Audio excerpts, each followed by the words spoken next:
Exposto.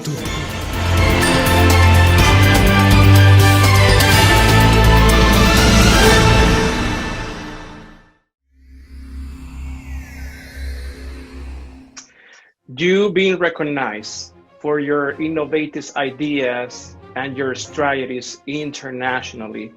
And it's been said that leadership is a system. So what led to your decision to leave retail leadership after 30 years and start your own retail consultancy? Yeah, I will always be a positive voice and advocate for the entire retail sector. That will never change. I love everything about retail. They say it gets in your blood. I know it's a slogan, but it's really true. Again, if you genuinely care about people, then that's true. I started preparing for my exit plan from retail in about 2005. I was recruited by Gearson Lehman Group, who is a retail consulting firm. They have headquarters around the world. They were the largest consulting firm at the time now, at that time. And I was recruited to be a part-time retail consultant. So I was still in retail at the time, and I was thinking, what do I want to do when it's my time to leave?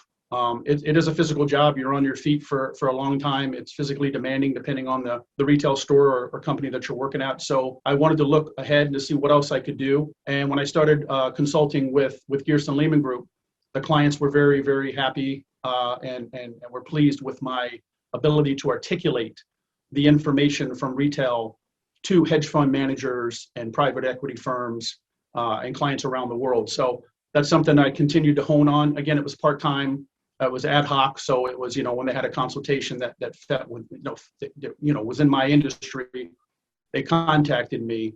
And so I started thinking, I really like doing this, but I kind of thought, well, I'm going to miss the people in retail because I really enjoyed the relationships. I still keep in contact with relationships from every company, all 8 retailers that I worked for. I still have a lot of colleagues that work there, and we still keep in touch.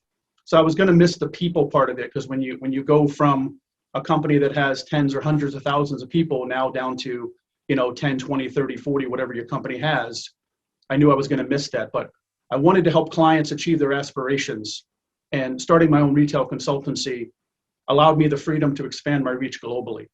So at New Retail Ethos, we advise clients by going through a comprehensive audit of all 10 pillars contained within the book to assess their areas of improvement and provide tangible and actionable solutions to address their deficiencies. So it's something I really enjoy doing. I love working with clients of all sizes. We have small, medium, and large retail clients that we work with. We work with a lot of businesses as well, and a lot of one-on-one leadership training as well. There might be a leader at a certain retailer that says, hey, I want to go to the next level. What can you do to help me? So a lot of times the first thing they do is I ask them to buy the book, read the book from cover to cover, and then we have a consultation and work with them depending on their needs and what they're looking to do in the future. And the retail sector has been decimated by bankruptcies and a diminishing footprint in the past few years. What do you believe is the reason for this? Well, there's a lot of reasons for it now, and every day it seems to keep growing. But the main thing is we were over-retailed. So according to data compiled by, I think it's Cohen and Company, in 2018, it's an advisory firm. They predicted that we had 23.5 square feet of retail space per capita in the United States. There was like 16.8 in Canada, and then I think like 11.2 in Australia. So we simply had too many retail stores for the environment.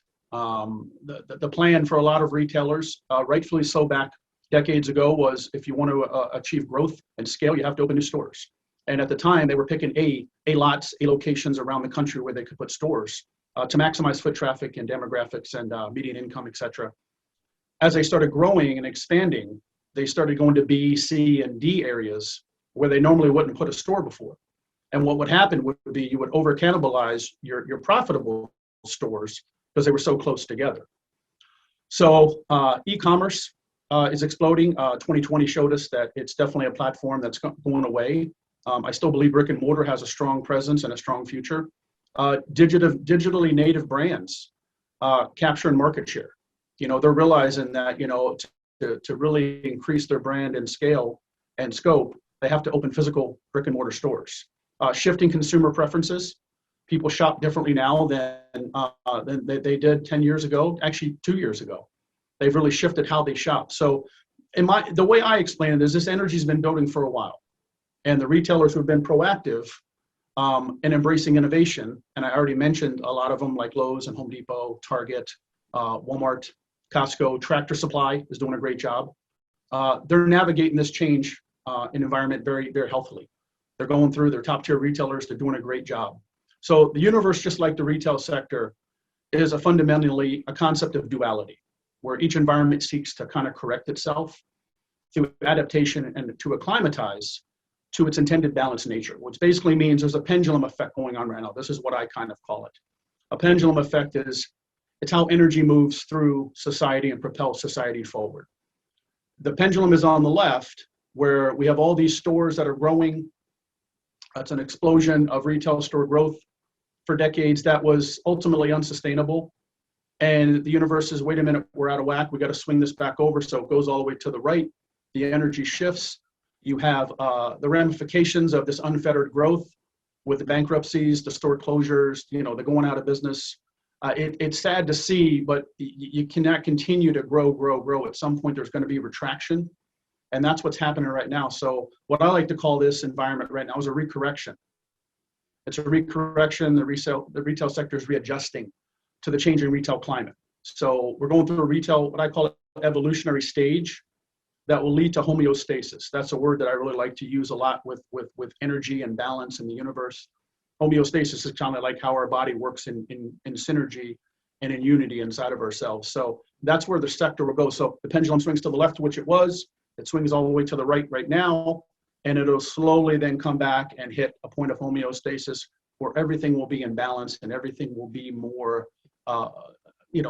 accommodating to the environment that we're in. So as these stores close, there's still companies that are opening stores. There's stores that are coming out of bankruptcy and realizing that they can move forward. But it's a challenged environment right now. You can't use your legacy mindset for what worked in the past.